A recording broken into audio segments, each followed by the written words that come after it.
Hi friends, welcome back to Promo clocks.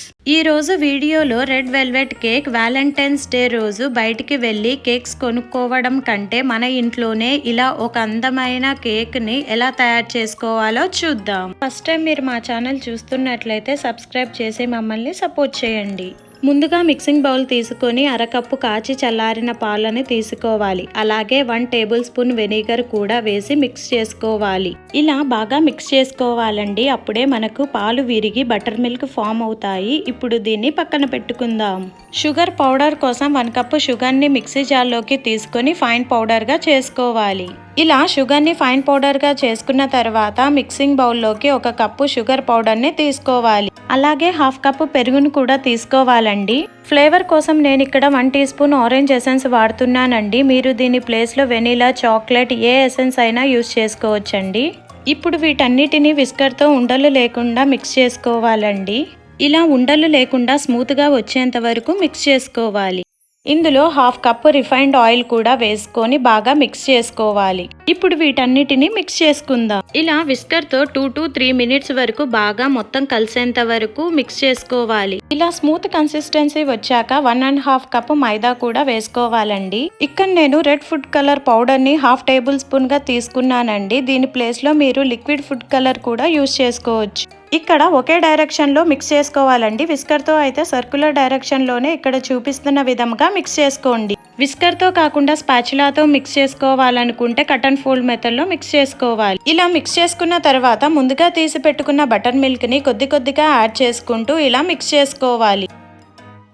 ఇలా mix చేసుకున్న తర్వాత 1 teaspoon baking powder, 1/2 teaspoon baking soda కూడా వేసుకొని ఒకే direction లో మొత్తం కలిసేంత వరకు మిక్స్ చేసుకోవాలి. బ్యాటర్ ని మరీ గట్టిగా కాకుండా మరీ లూజ్ గా కాకుండా ఇక్కడ చూపిస్తున్న విధంగా రిబ్బన్ కన్సిస్టెన్సీ వచ్చేంత వరకు మిక్స్ చేసుకోవాలి. బ్యాటర్ కన్సిస్టెన్సీ జారుగా ఉంటే కొద్దిగా మైదాని యాడ్ చేసుకొని మిక్స్ చేసుకోండి. ఇక్కడ నేను లవ్ షేప్ మౌల్డ్ ని తీసుకున్నానండి. మీరు దీని ప్లేస్ లో ఏ షేప్ మౌల్డ్ అయినా తీసుకోవచ్చు. ఇలాంటి మౌల్డ్స్ మీ దగ్గర అవైలబుల్ లో లేకపోతే ఇంట్లోనే ఇలా అల్యూమినియం మందపాటి గిన్నెలను కూడా మౌల్డ్ లా యూజ్ చేసుకోవచ్చండి. మౌల్డ్ లో కొద్దిగా ఆయిల్ వేసుకొని సైడ్స్, కార్నర్స్ ఆయిల్ అప్లై చేసుకోవాలండి. అన్ని సైడ్స్, కార్నర్స్ ఆయిల్ అప్లై చేసిన తర్వాత ఇక్కడ నేను మౌల్డ్ షేపే బటర్ పేపర్ ని తీసుకుంటున్నానండి. బటర్ పేపర్ ని ఇక్కడ అన్ని సైడ్స్, కార్నర్స్ లోకి స్ప్రెడ్ చేసుకున్న తర్వాత బటర్ పేపర్ మీద కూడా కొద్దిగా ఆయిల్ అప్లై చేసుకోవాలండి. మందపాటి గిన్నెని మీరు మౌల్డ్ గా తీసుకుంటే మొత్తం సైడ్స్, కార్నర్స్ మొత్తం ఆయిల్ అప్లై చేసుకోవాలండి. ఇలా ఆయిల్ అప్లై చేసుకున్న తర్వాత బటర్ పేపర్ అయినా యూజ్ చేసుకోవచ్చండి. లేదా కొద్దిగా మైదా వేసుకొని అన్ని సైడ్లు మైదా అంటేటట్టు ఇలా ట్యాప్ చేసుకోవాలండి. ఇలా మొత్తం స్ప్రెడ్ చేసుకున్న తర్వాత ఎక్సెస్ మైదా పిండిని ఒక ప్లేట్ లోకి ట్రాన్స్ఫర్ చేసుకోవాలి. ఇలా కూడా తయారు చేసుకోవచ్చండి. ఇక్కడ నేను ఈ మౌల్డ్ ని యూజ్ చేయట్లేదండి, లవ్ షేప్ మౌల్డ్ నే యూజ్ చేస్తున్నాను. ఇక్కడ నేను ముందుగా ప్రిపేర్ చేసి పెట్టుకున్న బ్యాటర్ ని దీంట్లోకి ట్రాన్స్ఫర్ చేసుకుంటున్నాను. చూడండి, ఇక్కడ నాకు పర్ఫెక్ట్ రిబ్బన్ కన్సిస్టెన్సీలోకి బ్యాటర్ వచ్చిందండి. మొత్తం బ్యాటర్ ట్రాన్స్ఫర్ చేసుకున్న తర్వాత 2 to 3 టైమ్స్ ఇలా ట్యాప్ చేయాలండి. ఏమన్నా ఎయిర్ గ్యాప్స్ ఉంటే పోతాయి. ఇక్కడ నేను ప్రీహీట్ చేసుకోవడానికి ఒక లోతైన కడాయి తీసుకున్నానండి. అందులో ఒక స్టాండ్ ని పెట్టుకున్నాను. ఈ స్టాండ్ ప్లేస్ లో ఒక బౌల్ ని రివర్స్ లో అయినా పెట్టుకోవచ్చండి. స్టవ్ ఆన్ చేసి లో ఫ్లేమ్ లో కానీ మీడియం ఫ్లేమ్ లో కానీ మూత పెట్టుకుని 10 నిమిషాల వరకు ప్రీహీట్ చేసుకోవాలి. ఇక్కడ నేను లో ఫ్లేమ్ మీద 10 నిమిషాల వరకు ప్రీహీట్ చేశానండి. ప్రీహీట్ అయిన 10 నిమిషాల తర్వాత మూత తీసి ముందుగా రెడీ చేసి పెట్టుకున్న మౌల్డ్ ని దాంట్లోకి దించుకోవాలి. మూత పెట్టుకొని 40 నుంచి 45 నిమిషాల వరకు బేక్ చేసుకోవాలి. మీరు అవెన్ లో బేక్ చేయాలనుకుంటే 180 డిగ్రీ సెల్సియస్ లో 20 to 30 మినిట్స్ వరకు బేక్ చేసుకోవచ్చండి. ఇక్కడ నేను 40 మినిట్స్ తర్వాత నేను మూత తీసి చూసానండి. చాలా అమేజింగ్ గా ఉందండి. ఒకసారి ఇది బేక్ అయిందో లేదో చూద్దాం. ఇక్కడ నేను ఫోర్క్ ని యూజ్ చేస్తున్నానండి. మీరు కావాలంటే నైఫ్ నన్నా యూజ్ చేసుకోవచ్చు, టూత్ పిక్ నైనా యూజ్ చేసుకోవచ్చు. ఇలా ఫోర్క్ తో నేను సెంటర్ లో ఇలా చెక్ చేస్తున్నానండి బేక్ అయిందో లేదో అని. ఇక్కడ ఆల్మోస్ట్ నాకు ఇక్కడ బేక్ అయింది. ఒక 5 మినిట్స్ మూత పెట్టుకొని బేక్ చేసుకుందాం. నాకు ఇక్కడ 5 మినిట్స్ అయిపోయిందండి. ఇప్పుడు మూత తీసి చూద్దాం. చూడండి, ఇక్కడ నాకు బాగా బేక్ అయిందండి. ఇప్పుడు ఒకసారి ఫోర్క్ తో చెక్ చేసుకుందాం. చూడండి, ఇక్కడ నాకు ఫోర్క్ కి ఏం అంటుకోలేదు. సో నాకు ఇక్కడ బాగా బేక్ అయిందండి. ఇప్పుడు స్టవ్ ఆఫ్ చేసుకుందాం. కేక్ బాగా పఫీగా ఉందండి. అలాగే బాగా కాలుతుంది కూడా. మీరు ఇప్పుడే డీమోల్డ్ చేయకండి. ఒక నాప్కిన్ కానీ టవల్ కానీ ఇలా కప్పేసి కాసేపు పక్కన పెట్టి చల్లారిన తర్వాత డీమోల్డ్ చేసుకుందాం.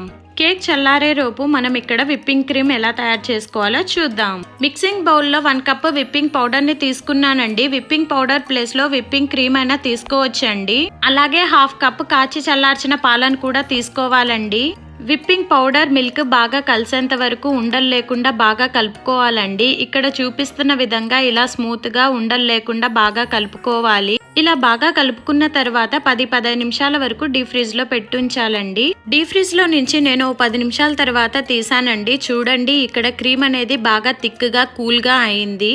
ఇక్కడ వెడల్పాటి గిన్నెను తీసుకొని అందులోకి ఐస్ క్యూబ్స్ ని తీసుకోవాలి. ఇక్కడ ఐస్ క్యూబ్స్ ప్లేస్ లో ఐస్ బ్యాగ్స్ అన్న తీసుకోవచ్చండి.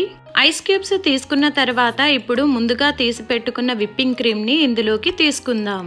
బీటర్ ని లో స్పీడ్ లో పెట్టి విప్పింగ్ క్రీమ్ ని బీట్ చేసుకుందాం. ఐస్ క్యూబ్స్ పెట్టి బీట్ చేయడం వల్ల విప్పింగ్ క్రీమ్ లూజ్ అవ్వకుండా ఉంటుందండి. విస్కర్ తో కూడా బీట్ చేసుకోవచ్చండి, కానీ విస్కర్ తో బీట్ చేయడం వల్ల చాలా టైం పడుతుందండి. అలాగే విప్పింగ్ క్రీమ్ కూడా లూజ్ అవుతుంది. కాబట్టి బీటర్ తోనే బీట్ చేసుకునేలాగా చూసుకోండి. ఇలా థిక్గా 2 to 3 మినిట్స్ వరకు బీట్ చేసుకుంటే సరిపోతుందండి. విప్పింగ్ క్రీమ్ బౌల్ ని టర్న్ చేసిన క్రీమ్ కింద పడనంత ఇలా థిక్గా రావాలండి. అప్పుడే విప్పింగ్ క్రీమ్ రెడీ అయినట్లు. మీకు విప్పింగ్ క్రీమ్ లూజ్ గా అయితే ఒక 5 మినిట్స్ వరకు డీప్ ఫ్రిడ్జ్ లో పెట్టుకుంటే సరిపోతుందండి. ఇక్కడ కేక్ చల్లారి ఉంటుందండి. ఇప్పుడు కేక్ ని డిమోల్ చేద్దాం. ఇలా కేక్ మీద ప్లేట్ పెట్టి ఫ్లిప్ చేసి ఒక 2 ట్యాప్స్ ఇస్తే సరిపోతుందండి. కేక్ ఇలా వచ్చేస్తుంది. చూడండి ఇక్కడ కేక్ చాలా పఫీగా సాఫ్ట్ గా ఉంది. ఫ్లిప్ చేసి కూడా చూద్దామండి ఎలా వచ్చిందో. చూడండి చాలా పఫీగా సాఫ్ట్ గా సైడ్స్ కానీ బాటమ్ కానీ కేక్ ఎక్కడ మాడిపోలేదండి. చాలా చక్కగా వచ్చింది. ఇక్కడ పై లేయర్ డెకరేషన్ కోసం తీస్తున్నానండి. థ్రెడ్ తీసుకొని 2 ends ఇలా నాట్ వేసుకోవాలండి. ఇప్పుడు మనకు కావాల్సిన థిక్నెస్ లో థ్రెడ్ ఇలా పెట్టి పైన ఇలా ప్రెస్ చేస్తూ లాగాలండి. ఇలా థ్రెడ్స్ తో కూడా లేయర్స్ కట్ చేసుకోవచ్చండి, లేదా మీరు నైఫ్ తో అయినా కట్ చేసుకోవచ్చు. చూడండి కేక్ మధ్యలో కూడా చాలా చక్కగా పఫీగా ఉందండి. కేక్ డెకరేషన్ కోసం నేను దీన్ని యూజ్ చేస్తున్నానండి. సో పక్కన పెట్టుకుందాం. ఇక్కడ నేను లేయర్స్ ఏమీ కట్ చేయటం లేదండి. మీకు కావాలంటే థ్రెడ్ తో కానీ నైఫ్ తో కానీ లేయర్స్ గా కట్ చేసుకోండి. ఇలా విప్పింగ్ క్రీమ్ కోసం పైపింగ్ బ్యాగ్స్ ఉంటాయండి. విప్పింగ్ బ్యాగ్ లోకి విప్పింగ్ క్రీమ్ ని ఫిల్ చేసుకుందాం. పైపింగ్ బ్యాగ్ ప్లేస్ లో మీరు బటర్ పేపర్ ని కోన్ షేప్ లో అయినా చేసి కూడా యూజ్ చేసుకోవచ్చండి. ఇలా ఫిల్ చేసి చివర్లో హోల్ పెట్టుకొని పక్కన పెట్టుకుందాం. కేక్ ని డెకరేట్ చేయడానికి ఇలా ఫ్లాట్ గా ఒక ప్లేట్ ని తీసుకోవాలండి. ఇంట్లో నా దగ్గర కేక్ బేస్ కార్డ్బోర్డ్ అవైలబుల్లో ఉందండి. సో నేను ఇదే యూజ్ చేస్తున్నాను. మీరు రెగ్యులర్ ప్లేట్స్ అయినా ఫ్లాట్ గా ఉండేవి యూజ్ చేయొచ్చు. దీనికి మిడిల్ లో కొద్దిగా విప్పింగ్ క్రీమ్ ని అప్లై చేసుకోవాలి. కేక్ ని కార్డ్బోర్డ్ మీద తీసుకొని విప్పింగ్ క్రీమ్ ని అప్లై చేసుకోవాలి. క్రీమ్ ని స్పాచులా లేదా స్పూన్ తో అయినా పైన చుట్టూ అంతా ఈవెన్ గా అప్లై చేసుకోవాలి. ఇలా విప్పింగ్ క్రీమ్ ని అప్లై చేసుకోవాలి. కేక్ క్రంబుల్స్ కోసం నేను ఇక్కడ ముందుగా తీసి పెట్టుకున్న లేయర్ ని ఇలా చిన్న చిన్న ముక్కలుగా చేసి మిక్సీ జార్లోకి వేసుకోవాలి. ఆన్ అండ్ ఆఫ్ చేస్తే సరిపోతుందండి. ఎక్కువ గ్రైండ్ చేసినా కూడా ముద్దగా అయిపోతుంది. కేక్ క్రంబుల్స్ తో నేను ఇక్కడ చుట్టూ మొత్తం ఇలా డెకరేట్ చేస్తున్నానండి. సైడ్ మొత్తం ఇలా థిక్గా క్రంబుల్స్ తో డెకరేట్ చేశానండి. ఇప్పుడు టాప్ కూడా ఇదే విధంగా డెకరేట్ చేసుకుందాం. కేక్ డెకరేషన్ అంతా మీ క్రియేటివిటీ అండి. మీకు ఇష్టమైన వాళ్ళ కోసం మీరు ఎలా క్రియేట్ చేసి ప్రెజెంట్ చేస్తారో అది మీ డిపెండెన్సీ అండి. నేను ఇలా క్రంబుల్స్ తో మొత్తం ఇలా డెకరేట్ చేశానండి. ఇప్పుడు వీటిపైన చిన్న చిన్న ఫ్లవర్స్ గా విప్పింగ్ క్రీమ్ తో ఇలా డెకరేట్ చేస్తున్నాను. విప్పింగ్ క్రీమ్ మీద నేను స్ట్రాబెర్రీ స్లైసెస్ పెట్టి నేను ఇలా డెకరేట్ చేసుకుంటున్నానండి. అలాగే మిగతా వాటి మీద నేను కేక్ క్రంబుల్స్ కొద్ది కొద్దిగా లైట్ గా వేస్తున్నానండి. నా దగ్గర టాపింగ్ సిల్వర్ బాల్స్ ఉన్నాయండి. సో నేను వాటితో డెకరేట్ చేసుకుంటున్నాను. చూడండి ఇక్కడ కేక్ చాలా సాఫ్ట్ గా కట్ అవుతుంది. చూస్తుంటేనే చాలా యమ్మీగా ఉందండి. మీరు కూడా ఈ వ్యాలంటైన్స్ డే రోజు తప్పకుండా ఈ రెడ్ వెల్వెట్ కేక్ ని ట్రై చేయండి. ఇలా ఇంట్లోనే బేకరీ స్టైల్లో రెడ్ వెల్వెట్ కేక్ మీరు కూడా మీ ఇంట్లో ట్రై చేసి ఎలా వచ్చిందో కామెంట్ చేయండి. Thank you for watching. Please like, share and subscribe and click the bell icon for the more videos.